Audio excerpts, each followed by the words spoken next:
Craig Smoak with me. Craig, all of the consternation about whether or not Baylor was going to have a game, a spring game, it was going to be mainly a scrimmage with some 7-on-7, etc. Now it's been pushed indoors. A&M's spring game has been moved up before noon. Some are also canceled. Tech canceled theirs in Midland. It's going to be in Lubbock indoor. And in the end, it wouldn't have mattered because they're going to be in the indoor facility, so no one can watch it except maybe some media and those attached to the program. Yeah, I mean, there's not going to be a spring game for folks to attend. I don't know how well attended it would have been anyways. Yeah, I agree. I don't think that they would have needed McLean Stadium for the crowd that probably would have turned out for it to begin with. So I don't see this as much of a big deal at all. I know that there are some fans who just want to see football, or it's an annual tradition to travel here in March, April to watch the spring game, and just kind of a thing you check off on the way to the season for some people. But in the big picture, I think just with what all is going on with college football spring games these days, this is just kind of the sign of the times, and that if there's a reason to not have to hold it or to bring it behind closed doors like weather or just simply health or whatever the case may be, I think schools are opting to go that route as opposed to putting on the big grand extravaganza. I mean, we saw Ole Miss last week. That wasn't even a game as much as it was a hot dog eating contest / entertainment show. So, I think Lane Kiffin, of course, always a unique guy and kind of a forerunner to just kind of goofy, fun things in college football. Was a perfect example of sort of what spring games might become or turn into or sort of resemble here in the next few years, because I don't feel, and I've said this now for the last couple of weeks, that there is as much of a focus on the spring games as there was in years past. I think that's because we're distracted by other things and just because of the rules that are in place now, or should I say the lack of rules that are in place now. Why are you going to go put on a big grand display and basically just put your potential star players on a platter for others to sit there and just salivate and want to go grab afterwards? I'll take that one. Yeah. I'll take that one. Yeah. So, you don't want to be on TV. Like he used to, we've got to be on TV and show our spring game. Now you're like, no, we don't want to be on TV if we don't have to be. It's looking like there's a slight chance of rain. Let's move it indoors and away from the fans. So that's what Baylor's going to do. They're going to be in their indoor facility, and the media will be allowed to go in there, but it's just going to be a practice. So I don't even know if I'm going to go for I don't feel like I need to really be there for all 2 hours of that, because I've kind of seen that first warm-up period about 10 times now. But there will be some things to check out and pass along, so we'll do that for those of us to get that opportunity. But can't say I'm surprised. This is just kind of the theme of spring, is the spring game lowering in its importance, I think, across the landscape. Somebody sent me a note. They never really wanted the game, and this is just another excuse. Stop. It was a blip on my radar. I wanted to open up with that. I think we've probably talked about it plenty. Arizona State. We have talked about them. Remember the Michigan ruling that came down earlier this week? Chris Karpman, who's going to join us in about a half an hour, that reporting that the NCAA has come down with most of the rulings against ASU. This all goes back to Herm Edwards, Antonio Pierce, who's been given a show cause. No, he has not yet been given show cause because he has not accepted that. But here are basically what had involved 30 recruits who met with former staffers during the COVID dead period. None of the other cases you've read about, Michigan, Tennessee, Air Force involved, were as big as this one. Here is what Arizona will get. 4 years of probation for the school, a fine, a self-imposed, this is, to me, I kind of cracked it, chuckled on this one, a self-imposed postseason ban for the 2023 football season, which they did it already. That's self-imposed. They weren't going to go to a bowl game. Vacation of records for contests in which ineligible student athletes competed. I think that's so dumb. Scholarship reductions. This is the bigger deal. Recruiting restrictions in alignment with level 1 mitigated classification for the school. There's other things on there as well. And Chris Karpman will come in and kind of clarify everything. But they basically, over the next 2, 3, 4 months between the rest of the spring and summer, are going to have no, or not supposed to have, contact, calls, or text messages, or any messages with any kind of prospects.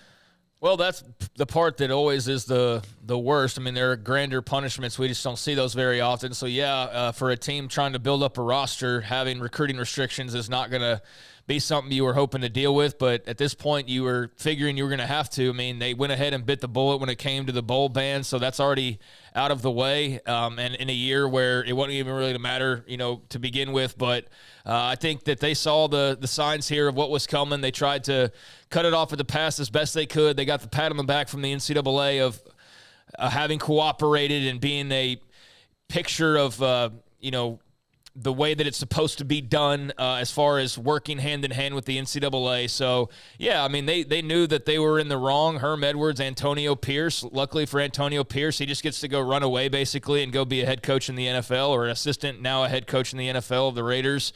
Herm Edwards just go back to TV. But what a goofy tenure that was. I mean, when you look back on it, it will not be remembered for many good things.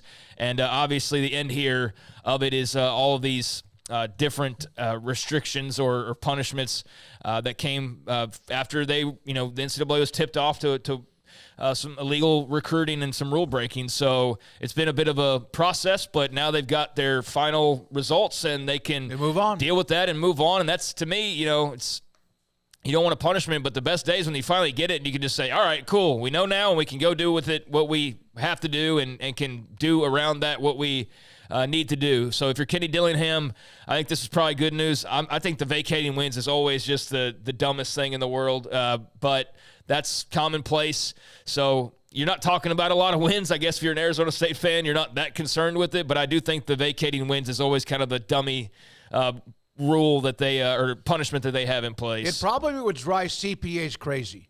Those who are business managers who have to have an equal ledger on either side for expenses and also budget or whatever. Antonio Pierce, of course, with the Raiders, as you mentioned, in Vegas, the head coach, and yet he gets to go coach in the NFL. Herm Edwards is back on television, really good analyst, but, man, you could almost see some of that coming, and it did. Jaden Rashada in the portal. We're going to get to what Kenny Dillingham said at the top, which was incredibly classy. Rashada, transfer portal. He's done that before. Lots of history around him when it comes to NIL. Kenny Dillingham, someone will be getting an elite talent, and a great person will always be rooting for you. That was incredible when I saw that, because he could have his, feelings in a wad. He mentioned that Rashada on his way what could be Georgia. This is what Graham Coffey said. Then we go back to Rashada leaving Arizona State. He said that being told that Georgia could be the front runner, interest between both Rashada, his camp, and also Kirby Smart and the Bulldogs. Rashada, Craig, good player, hell of a player. Thought he was going to be the starter for them, but now he's not because he's moving on elsewhere.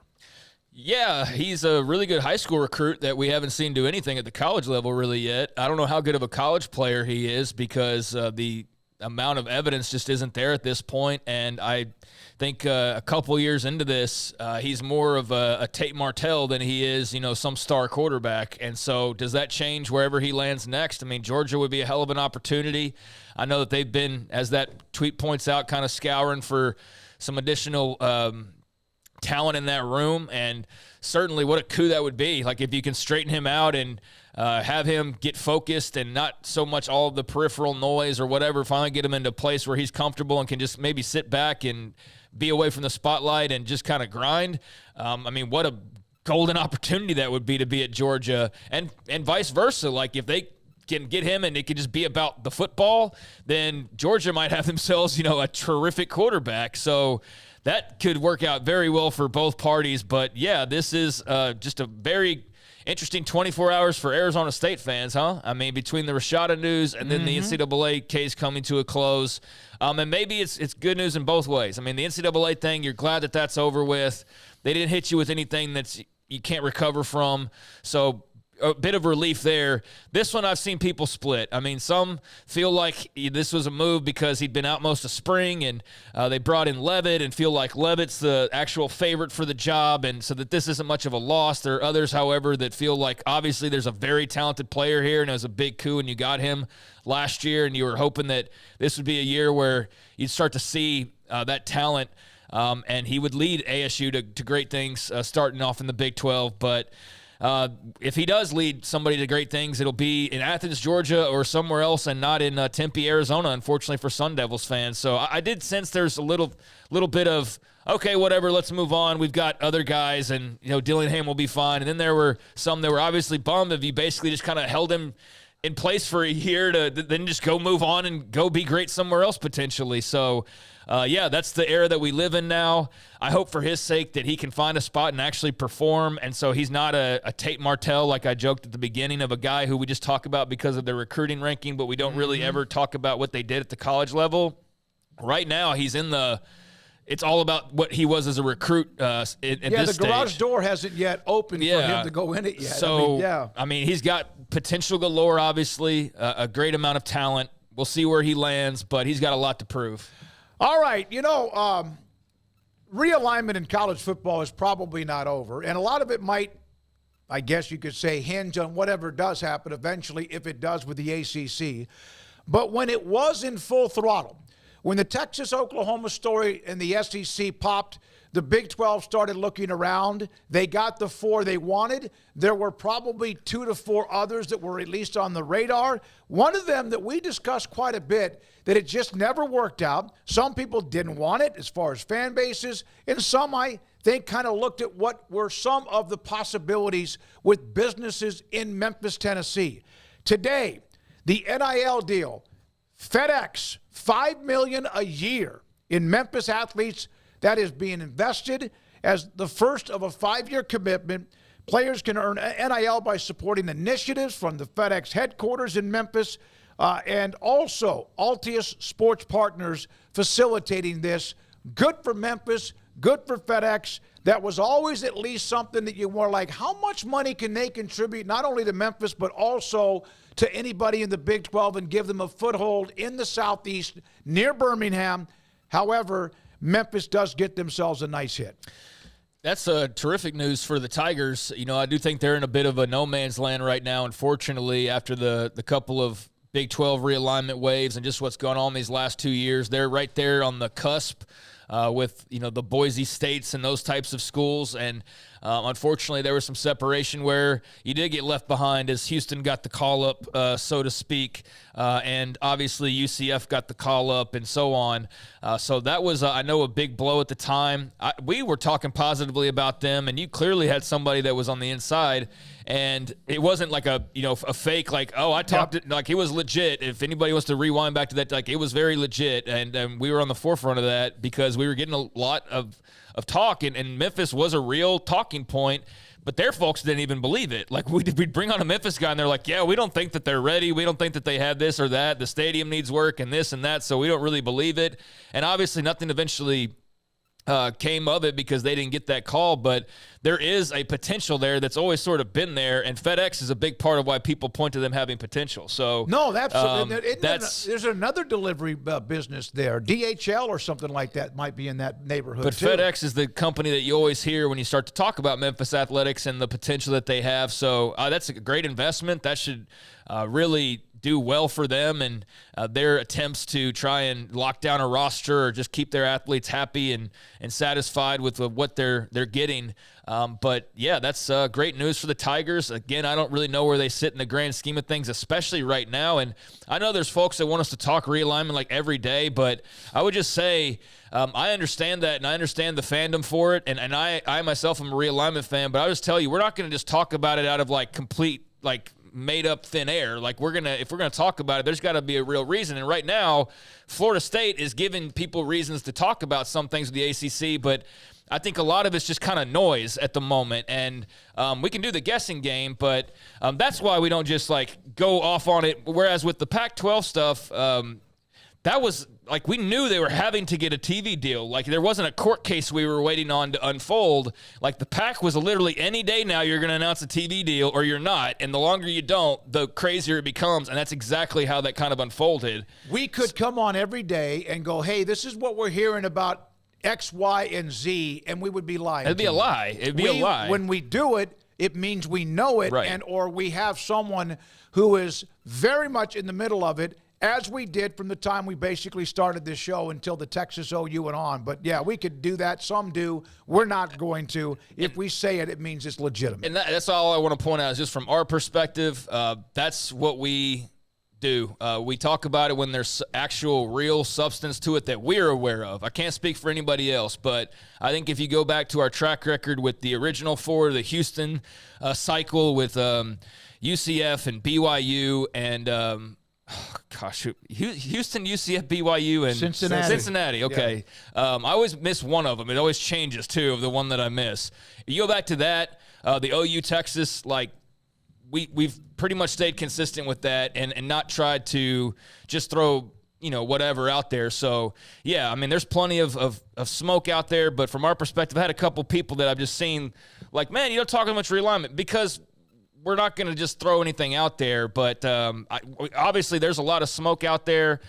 Point being, I circle back to I don't know what's going to happen out east, and as things merit, we're going to obviously discuss because that's going to be the next big shift is whatever happens with Florida State and their court cases and those others involved in that. But I don't know where Memphis is now. Like, I don't know. Have you just given up hope completely on getting an invite one day? I have not had, and again, when at least, hey, is anything possible? It is so far down the road, it's not worth bringing up. Right. Is that something that because right now it looks like they're going to lower the number of teams involved, not increase it if that ever happens. So there was a time where that door looked like it was cracked open for them, and then that's seemingly just shut now. And now with the way things are, going to be a real long shot at this stage to see where a Memphis would get to slide in. But you got to still commit. You got to do what you can to continue to be as good of a program as you can. And I don't think they were ready there for a little bit. And now this is kind of something that can get you more into a ready mode if that day ever comes. They had administration transition. There was maybe even a little bit of that. We're not ready, and yet we hear conflicting reports when we've had various media from Memphis that some thought they were, some thought they weren't quite ready. There was always what are they going to do with the stadium? They've done some things since that. That's kind of why USF was left out, because of the city of Tampa would have been a nice hit. But now they're starting to make some inroads. In fact, possibly if there's ever another one down the road. Who knows? Maybe if they were to go to this like Super 2, Craig's name, and there was a secondary level, I hate using that word, then maybe they would be able to be a part of that next group, and maybe they're already a part of it now. Yeah, and position themselves as well as they possibly can to be higher up on the ladder of whatever that group is, as opposed to just sitting on your hands and not investing. And so you still got to invest. And by the way, just because we don't necessarily just throw something out there, chat, go wild, go crazy with your realignment. And if there's something that comes across, we'll talk about it.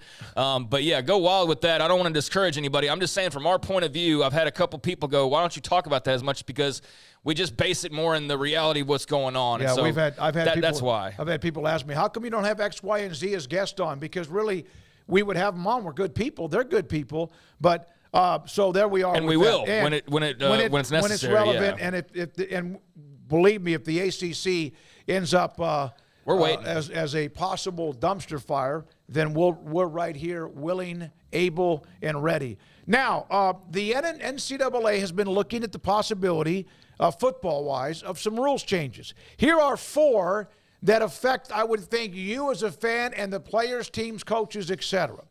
Option of a coach-to-player communication through helmet, 1 player on the field on either side of the ball on the field, okay? That's a great rule in my opinion. Number 2, communication will be turned off 15 seconds remaining on the play clock or when the ball is snapped, whichever comes first. For those who want to go boom, boom, boom, and, I don't know, the ones who run the spread, the ones who run the no huddle, then maybe they'll never get to that 15 seconds. Use of the tablets to view in-game video only. Broadcast feed and the camera angles from coaches, sideline, and end zone levels. And the automatic 2-minute warning, like in the NFL, before the first half, end of the second quarter, before the end of the game, end of the fourth quarter, those now are approved. Yeah, I mean, just starting with the first one, I think that's just makes a ton of sense. I mean, why would you not have coach-to-player communications at this point in time? Had Michigan not happened, Craig, would this rule have been passed? Probably not.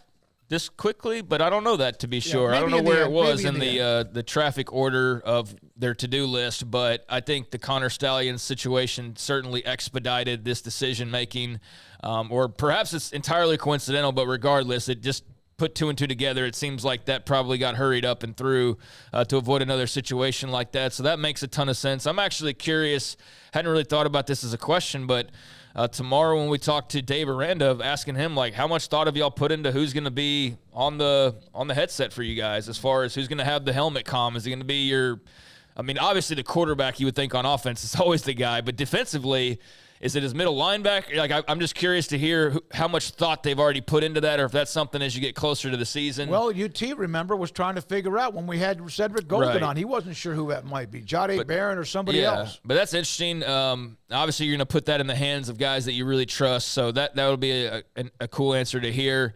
The communication turned off with 15 seconds. Don't really have a big opinion about that. The tablets thing, again, that just seems like a logical step forward with the technology that we have and just making things easier on everybody to get the information that they need to put the best product on the field. And then the 2-minute, that was probably the one that I've seen the most sort of blowback to, because a lot of people responding to, like, sort of the headlines of this that came out from the various outlets was, another timeout, another TV timeout to add to the game. And then I think it was like Chris Vitnini's like, this is not actually a TV timeout, but if you read it's like, but it's kind of a TV timeout. So, call it what it is, but looks like a duck, quacks like a duck. It's an extra timeout in the game for more commercials. So we'll see how that's integrated. I don't know anybody that was calling for a 2-minute warning for college football. I don't know why it continues to try to model itself after the NFL. Well, in everything now. In Paying the players. every way. Free movement. I mean, the free movement's more, you can't just move willy-nilly every year in the NFL. It's professional sports, though. Yeah, but it's moving more towards some of the stuff like a 2-minute warning. So I don't know the entire thought process behind that, other than the reason why this makes sense. I'm sure rules officials could give us a different reason. But, yeah, it's another TV commercial break that you can squeeze into the end of a game potentially. And it may not be 2 minutes. It's a 2-minute warning, but the break might be 3 minutes or 4 minutes or whatever it might be. And that guy's on the sideline with the orange vest or whatever it is, letting the officials know that they're back from the commercial break. All right, Justin R.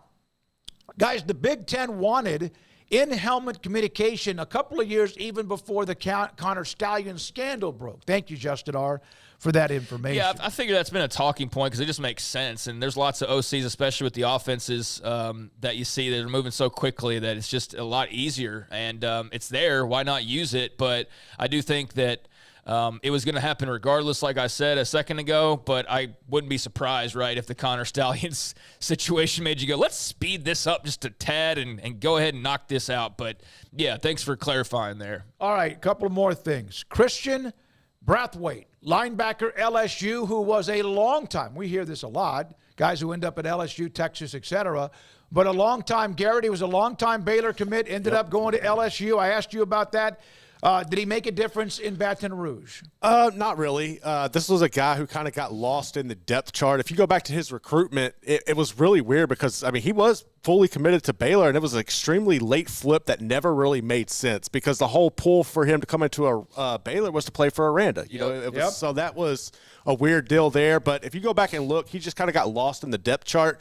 And LSU's defense was so bad last year that any players they're asking to leave, I really don't have a problem with. I'm just going to be honest. It's like Colorado with offensive linemen, right? Yeah. So, I understand it. You don't want to have a mass exodus, but I think he's going to be better suited to go to another school and continue his career. He's going to be successful, but it just wasn't the right fit for him. Yeah, he didn't make much of a dent at all in Baton Rouge, so I don't think that LSU feels like they're probably losing too much unless you were just looking down the road at the potential if he were to grow into the player that you think he could have grown into. But as Garrett said, they had so many defensive issues. Like, this is a blip on the radar for them trying to correct all of that. I think Baylor would be, I would imagine, frothing at the mouth to try and get him back into the fold, especially given that they need help at linebacker. They need help just in general with that group, and they've got some holes to fill. I don't think that he's necessarily, just off the top of my head, just plug and play and boom, their problems are fixed. He's obviously got some development that's needed, but I would think that you wanted him pretty badly the first time around. I think he was your highest rated recruit in that last class, right? Yep, he was. And then, he bolted late in the process. So that was a blow for you. I would think, unless, there's behind-the-scenes stuff that we're not aware of, that they would still have that same level of interest. But, who knows what his recruitment looks like now that he's back in the portal, or he's in the portal, because there were a lot of other schools that recruited him that maybe need linebacker help that would be interested. So, that's one to keep an eye on for Baylor fans, but for others as well. So, an interesting name to take note of. I'm going to tell you about an FCS player later in the show that's at my alma mater who's getting a lot of attention, a big defensive lineman. Baylor and Duke's Jeremy Roach. Duke is getting decimated by the transfer portal. They'll fill it back up. We'll have notes about what's going on there. And also, yesterday we had the EADA, the survey, when it comes to athletic departments' budgets, revenue, excuse me. Today, the total recruiting expenses. We'll have that. Jeff Fuller, our good friend who does radio hits up out of Utah, will have that for him. Garrett lined that up. That's another topic for yet another day. And also an interesting note about Title IX today on sexual assault charges and or investigations with football or athletes and what you can or cannot do. Coming